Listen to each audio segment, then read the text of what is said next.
नेपालको नवलपुर राजहरको एक सामान्य परिवारमा जन्मिएकी माया थापा आज हजारौं युवाको प्रेरणा बन्न सफल भएकी छिन्।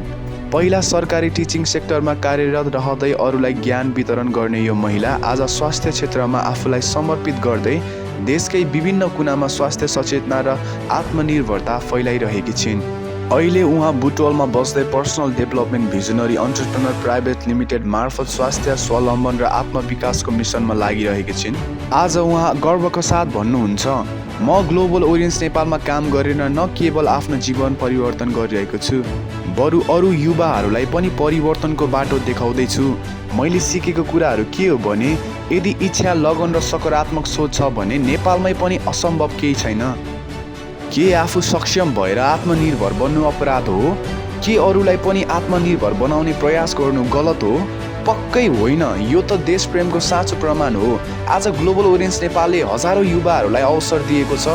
विदेशमा पसिना बगाउनु मात्र होइन, आफ्नै देशमा बसेर केही गर्न सकिन्छ भन्ने आत्मविश्वास जगाएको छ। हामी नेपाली युवाहरूको क्षमतामा विश्वास गरेर हाम्रो भविष्य, हाम्रो पहिचान, हाम्रो सम्मान आफ्नै माटोमा निर्माण गर्न प्रेरणा दिएको छ। उहाँको सफलता कुनै संयोग होइन, त्यो निरन्तर सङ्घर्ष, आँसु र अथक मेहनतको परिणाम हो। हिजोको दिनमा जहाँ एक ठाउँबाट अर्को ठाउँ पुग्न गाह्रो थियो, आज आफ्नै मेहनतले उनले देश र विदेश दुवै ठाउँमा आफ्नो नाम चम्काएकी छिन्। तर दुःखद कुरा के छ भने यस्तो महिलामाथि नै अहिले केही पत्रकारहरूले पैसाको लोभमा दमन र चरित्र हत्या र मानसिक यातना दिने प्रयास गरिरहेका छन्। पत्रकारिताको पवित्र पेसालाई ढाल बनाएर कसैको इज्जत, मेहनत र सफलतामाथि खेलवाड गर्नु अत्यन्त लाजमर्दा कुरा हो। के गलत हो एउटा महिला आफ्नै खुट्टामा उभिनु खोज्नु? के गलत हो नेपालमै रहेर केही गर्न चाहनु? के गलत हो आफू स्वास्थ्य भएर अरू स्वास्थ्य बनाउन चाहनु? के गलत हो सयौं युवालाई इन्डिपेन्डेन्ट बन्न प्रेरित गर्नु? के गलत हो हिजो केही नभएको ठाउँबाट आज अचिभमेन्ट निकाल्नु? यदि यी कुरा गलत होइनन् भने अब समय आएको छ हामी सबैले आवाज उठाउने, सत्यको पक्षमा उभिने र यस्तो नकारात्मक पत्रकारिताको विरुद्ध प्रोटेस्ट गर्ने। पत्रकारिताको नाममा भइरहेको ब्ल्याकमेलिङ अब सहने छैनौँ।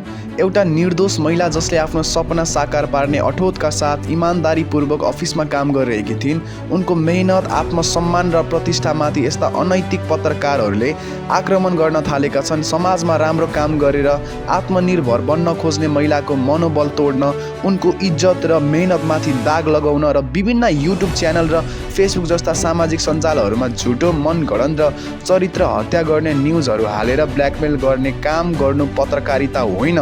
यो त नीच सोच र पैसाको व्यापार हो। यस्ता रातो मसी जस्ता च्यानलहरूले पत्रकारिताको पवित्र पेसालाई कलङ्कित बनाउने यस्ता व्यक्तिहरूले आफूलाई पत्रकार भन्न लाज मान्नुपर्छ। जसले सत्य बोल्नुपर्ने जिम्मेवारी लिएको हुन्छ त्यही व्यक्तिले झुट बोल्दै अरूको जीवन नष्ट गर्न खोज्नु यो घृणित अपराध हो। एउटा महिलाको इज्जतमाथि खेलवाड गरेर उसको मानसिक शान्ति भत्काएर पैसाको लोभमा न्युजको आवरणमा ब्ल्याकमेल गर्नेहरूले बुझ्नुपर्छ अब यस्तो गलत कार्य सहने छैनौँ।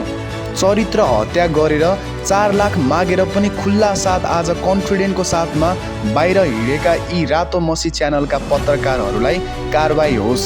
हालै रातो मसी च्यानलका केही पत्रकारहरूले अमृता नेपालीमाथि माया जालमा पारेर पैसा वसुल्ने, मिठा शब्द बोलेर सपना देखाउने जस्ता पूर्ण मनगढन्त आरोपहरू लगाएर न्युज प्रसारण गरेका छन्। तर वास्तविकता यो हो कि अमृता नेपालीले त केवल अवसर दिएको, साथ र सहयोग पुर्याएको मात्र हो।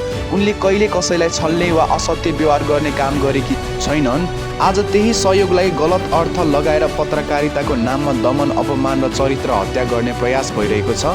त्यो व्यक्तिले नै मैले बिहे गर्ने केटी यतिको भए कस्तो हुन्थ्यो भनेर व्यक्तिगत कुरा उठाउने काम गरेको थियो। तर यहाँ अमृता नेपालीलाई नै आज मिठा मिठा कुरा गरेर माया जालमा फसाएर पैसा वसुल्ने काम भन्ने जस्तो नराम्रो मनगढन्त कुराहरू चाहिँ भनिरहेको छन्, जुन चाहिँ एकदमै गलत हो। पत्रकारिता सत्य र जनताको आवाजका लागि हुन्छ, कसैको इज्जत र मनोबल तोड्नका लागि होइन। सत्यको जित होस्, न्यायको स्थापना होस्। तपाईँ अहिले पनि मलाई गलत बुझिरहनु भएको छ क्या। म त्यहाँ काम गर्न गएकै होइन त, म जे कामको लागि गएको थिएँ, त्यो योजना बनाएर गएको थिएँ, मैले सकेँ। तपाईँले सहयोग गर्नुभयो, तपाईँलाई धन्यवाद भनिरहेको छ।